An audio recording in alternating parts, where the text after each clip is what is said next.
As we mark the 2-year anniversary of the Brexit referendum, I am astounded by just how quickly time has passed since that fateful day and how stagnant our political progress on this issue has become.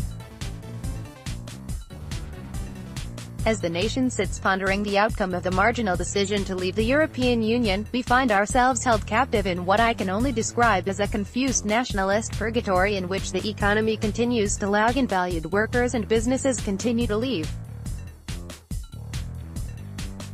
The worst part of this seemingly pointless debacle: we did it to ourselves. By this point you'd be right to assume that I am indeed a Remain supporter, so strongly in fact that in recent months my dismay at the entire Brexit process has driven me to become more politically engaged than I ever could have imagined.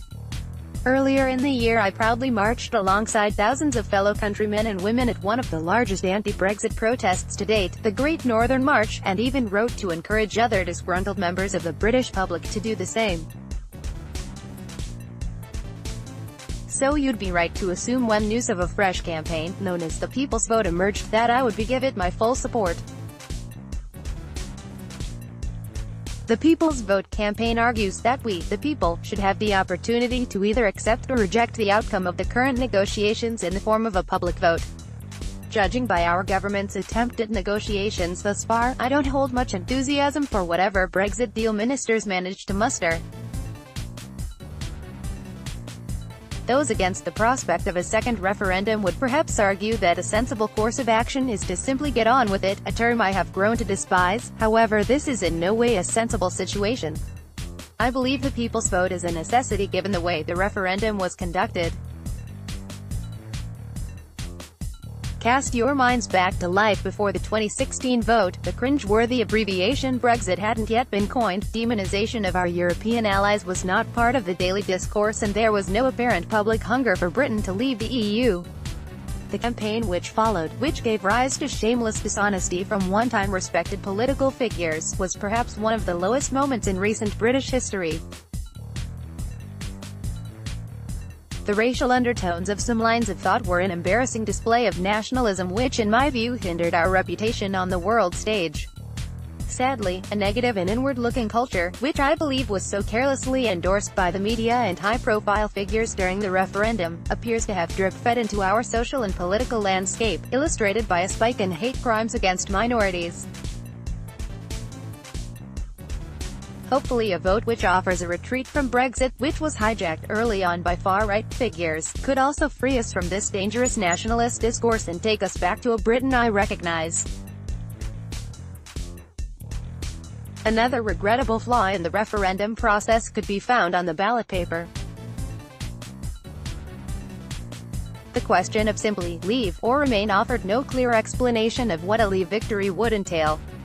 Almost 2 years later, I am yet to hear a post-Brexit plan which involves even the slightest hint of legitimacy, which brings me to my next point: the absence of a post-Brexit vision.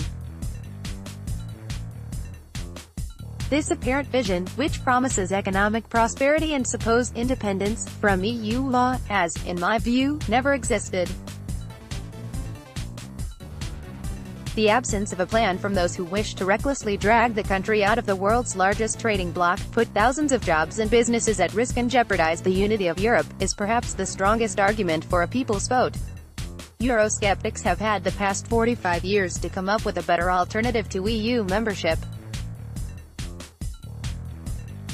The Brexit referendum was their chance to put this into action, but they appear to have blown it.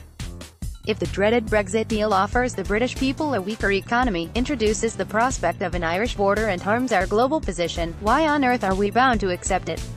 A vote with a victorious margin of less than 2%, a figure which would not be deemed a majority in any general election, should not be proclaimed as the be-all and end-all of this increasingly complex issue. As MPs fail to agree on the issue, it is clear that it is down to us, the people who started this process, to finish it.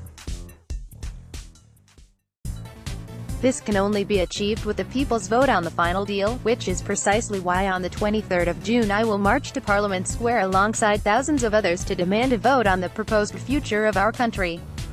2 years since we voted for Brexit. Here's what still needs to be done more. Donald Trump's second visit is already being planned for after Brexit.